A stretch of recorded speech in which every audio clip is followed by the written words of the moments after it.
Sunday Night Quarterback is sponsored by Midwest Bank Center. So, Brady, when you look at the tape today, then you turn it off, your first thought is what? Definitely a lot of emotions after that type of game, obviously. And I've watched the tape a couple of times, and I really want to watch it again tonight and tomorrow morning when the emotions have kind of subsided. And it's better to watch the tape when emotions are out of it, that's for sure. But after watching it once, I'd say there's disappointment. But at the same time, watching tape after games, it's never as good as it seems. It's never as bad as it seems. And I think that applies to every game, and even the game yesterday. I think even though it went really roughly all around, I do think there was improvements on tape in certain areas. And it's hard to find silver linings, but it was a tough one to watch. I'll leave it at that. Locker room after the game, was it really loud or was it eerily quiet? It was quiet. It was quiet. I think there was an understanding that everyone kind of had that same feeling in their gut, that same feeling in their heart. Not a lot of words needed to be said. And I think that's a good sign. It shows that we are in this together. We're feeling the same emotions. We're on the same page. And, I'd say it was pretty quiet after.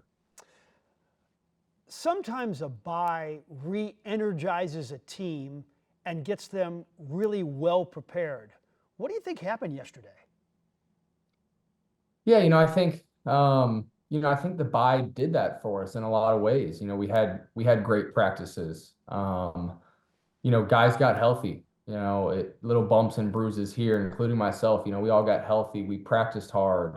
We were focused in meetings, and we were excited. And at the end of the day, it didn't go our way. And I don't want to necessarily put that on the bye week and say that we didn't work our butts off during the bye week, because we did, and we did feel recharged. But it's really tough to say. You had a pass interference call reversed and a touchdown called back. Probably wouldn't have made a difference in the game because of the way it turned out, but boy, those were devastating. Yeah, I think it's hard to say how it would have turned out.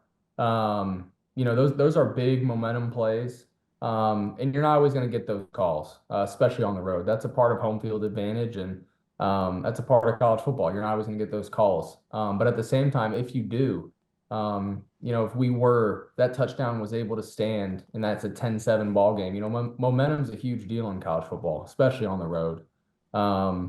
And I think it was really deflating for us, those two calls. It kind of sucked the momentum right under the rug for us. And, it was uphill sledding from there after that touchdown got called back. But like you said, those are just two specific plays in a long game, and it probably wouldn't have changed the outcome. There were times in the game where you really moved well and you threw that touchdown pass on the run, but there were also times where it looked like you were in great pain and a lot of people wondering after the game, are you healthy?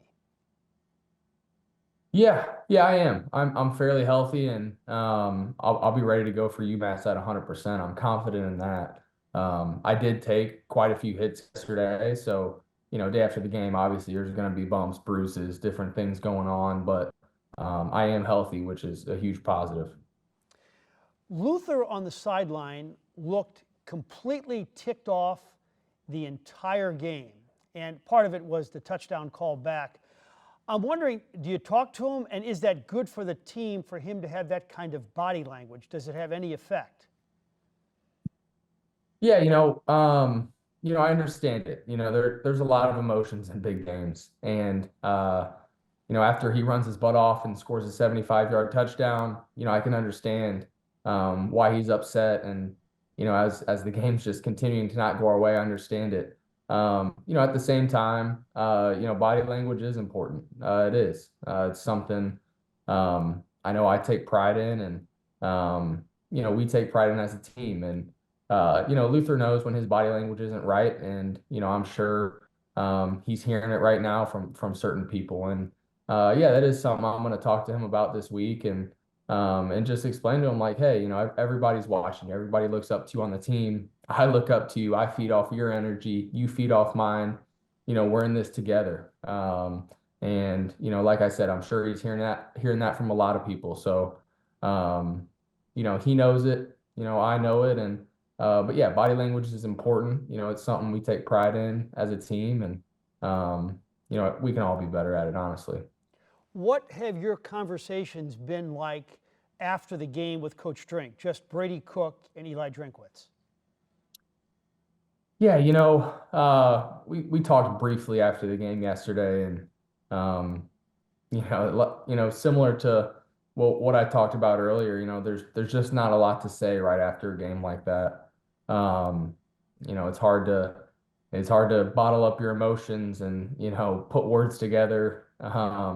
And like I said, there's a lot of silence and just a common understanding of what we're both feeling, and the disappointment we're both feeling, and just that emotion, and there really wasn't a lot of words, but he told me he had my back. He's proud of me for fighting and continuing to stay out there and give it my all, and I appreciate that. And I told him we're going to come back ready to work this week, whatever it takes. And it's easy to lead when it's sunny and 70, and things are going well. This is the time where the captains, myself, Coach Drink, the rest of the team, will really be tested. The brotherhood will be tested, the leaders are going to be tested, and the team will be tested. And that's kind of the message, he shared with the captains, and that we all agreed on. It's like, hey, this is a test, and let's pass this thing. Let's get back to work. Let's do it.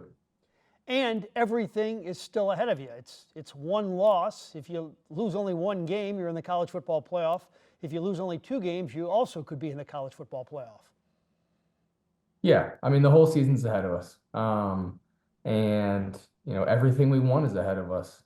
It just comes down to winning more football games, taking it week by week, and making sure this doesn't happen again. Learning from it, watching the tape, practicing even harder, honing in on what we need to hone in on, and it just comes down to winning ball games.